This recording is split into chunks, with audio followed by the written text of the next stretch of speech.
Welcome to Slow News Day with Kevin Clark. I'm Kevin Clark. Woo! Yeah. Adam Schefter today, guys. Legendary 8 million Twitter followers. I believe that is the most Twitter followers of any Slow News Day guest ever. Because we got a maybe from Obama that one time. But the maybe, we didn't get a no. I appreciate the invite. You've done a great job with this, Kevin. Thank you so much, Adam. It means the world coming from you.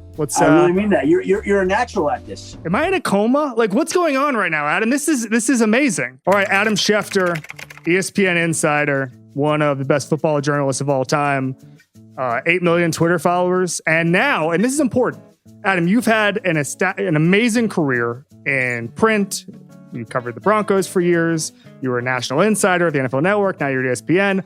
All of these accomplishments. But now you've been named in a Jack Harlow song. The way I look at it, Kevin, is I've had a huge week. Not only did I show up in a Jack Harlow song, which came to my attention, but I got to do Slow News Day with you.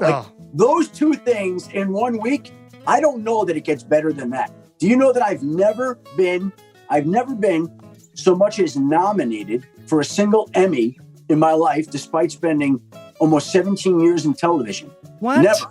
But I am now in a rap song, and I am now on Slow News Day. What is this Emmy thing? Because we got to establish this. We got to start the campaign here. What category fits for you for the Emmy? Hold on. I'm not even campaigning for it. I'm campaigning for you. I'm campaigning for an Emmy nomination. Just a nomination. Come on. I'm offended on your behalf.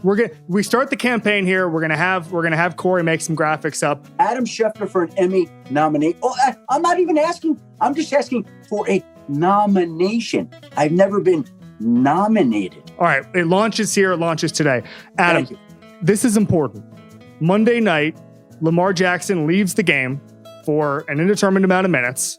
He comes back when Trace McSorley goes down. Lamar Jackson says he was not going to the bathroom in that spot. I thought Lamar Jackson was going for two there. I thought he was going for two. You might know more about football than anybody on the planet as far as sourcing and all this stuff. What happened in that locker room, Adam? I think he was getting an IV for cramps. That's what I think he was getting. I think he was getting an IV, and I think he came back out, and he was, as the Monday Night Football crew noted, Superman came out just at the right time, leads the team to victory, comes from behind the whole thing. I mean, it was dramatic. It was awesome. It was a great Monday Night Football game, an instant classic. And he won the MVP last year. But that was, right, the signature win of his career so far, right? Without a doubt. In prime time. He was so good last year, Adam. And he'd had some wins in his career. He went up to Seattle and had that win. But he was so good last year, he was just pounding teams into submission. He didn't have to do these comebacks. Monday was the perfect game for him, where in prime time, he's put behind the 8 ball a little bit and he has to work his magic. That was amazing for him. The interesting thing now will be how he carries it forward, because their schedule is set up very favorably. There's no reason they couldn't win 3 more games, finish 11-5, and have some momentum rolling into the postseason for a team that just hasn't been right this year due to COVID, due to the schedule changing, whatever it is. It's been a tough battle for the Baltimore Ravens, but maybe last night they can build off that and use that going forward. We'll see. Yeah, I don't know. I mean, I think every team is graded on a curve this year except the Chiefs. And I wanted to ask about that. In your opinion right now, who is the second best team in football, Adam? Let me say this about the Chiefs first before we get to the second best team in football. On Sunday, they're down 10. And then I see a Mahomes pick and I see another Mahomes pick. And I go, wow, the Dolphins are right there. And I look up and the Chiefs are winning by 20. I go, wait, what? Mahomes has thrown 3 interceptions here. How are they up 20? Like, bam, that shows you how good and how potent the Chiefs are. We're in a game that they are essentially giving an advantage to their opponent.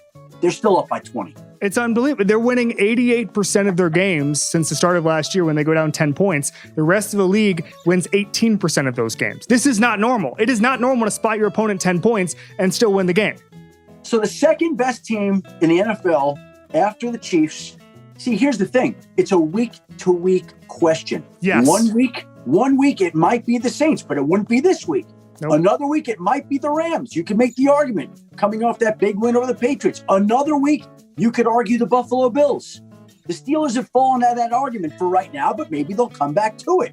It's the Chiefs, and then there's like 6 teams, any one of which could be the second best team in the NFL, but they would be the second best team. All right, let's switch gears here.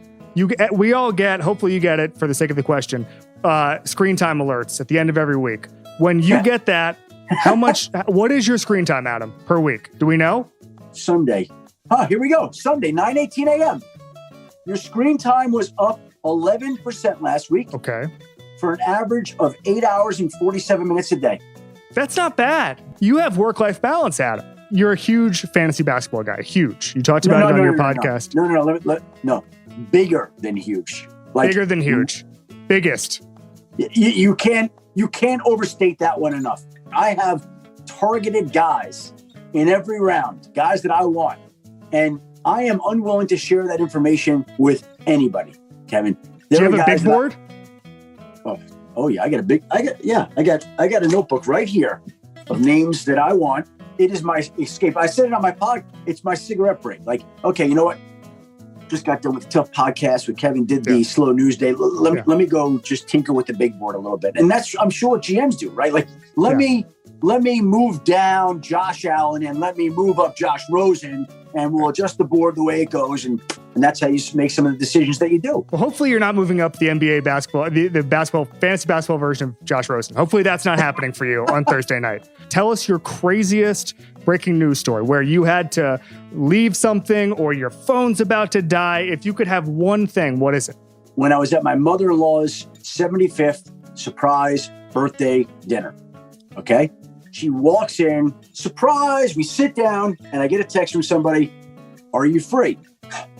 Saturday night, August, season's about to begin. I'm thinking, oh man. I text back, I'm like, everything okay? I'm just at my mother-in-law's surprise 75th birthday dinner. She just sat down, and the person just wanted to share some information.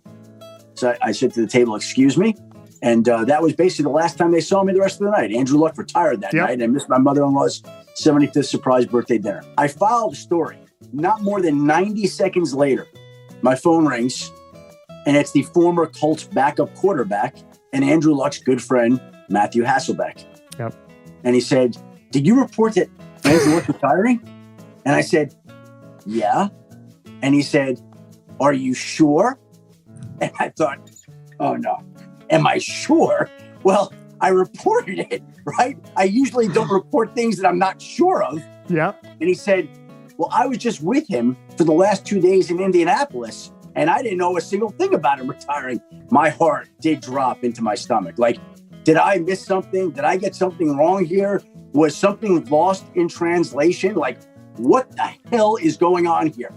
And so while you're at the surprise 70th birthday dinner now, not only are you away from the table, but now you are emotionally a basket case. Like, what the hell is happening?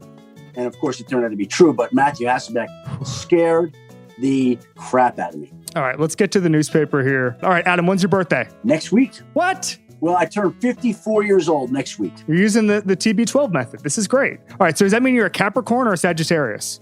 I am on the cusp. I am a Sagittarius, Kevin. You'll connect with people and the world in ways that wouldn't have happened had you not made it so with your words. Amazing. As a writer, it just totally makes sense.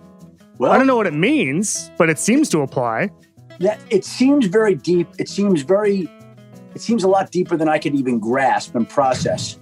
But it sounds true. Adam, we'll get you out on this. We do a thing called Club Kevin every single week. It's whoever crushed it, whoever did the best job in any walk of life in the last week. What is it, Adam? Who's your favorite person of this week? You know, I knew this question was coming, and I meant to think of something in advance so that I wouldn't be stumped. I'll go with my great producer for Sunday Countdown and Monday Night Count. A couple of different guys. I'm going to call it Eric Diaz on Sunday because I did that on a fantasy football show when we were going over sleeper candidates, and he helped me weed through it, and I gave him a shout out, and his friends loved it. So I'm giving him another shout out because Eric Diaz, he's kind of walked Mort and I through the whole season flawlessly and has done a great job, and he's just a tremendous producer.